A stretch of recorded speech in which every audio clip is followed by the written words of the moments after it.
Поголемиот дел од забелешките на акцискиот план за малцинствата кои што ги даде Бугарија не се дадени во добра верба, а и начинот на комуникација е разочарувачки за министерот за надворешни работи Тимчо Муцунски.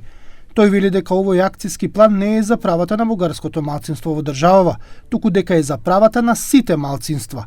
Затоа овој документ се прави со помош на странски експерти, бидејќи од него ќе произлезат обврски кои што Македонија ќе мора да ги спроведе.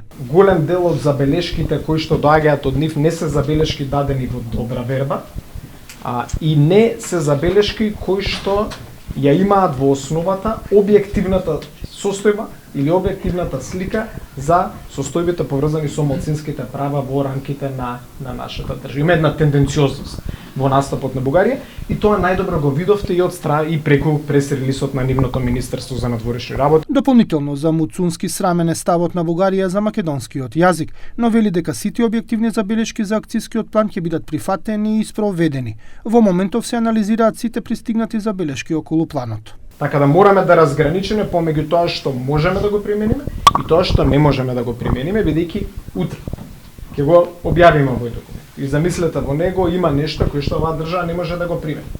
Истата Бугарија ќе спори пред Европската унија дека не напредуваме по однос на акцискиот план за малцинства. Муцунски го осуди кршењето на стаклото на влезната врата на бугарската амбасада во Македонија и кажа дека најважно е да се расчисти случајот. МНР писмено е информирала бугарската страна за настанот. Во меѓувреме, МВР го пронеде и го приведе лицето кој го искршило стаклото.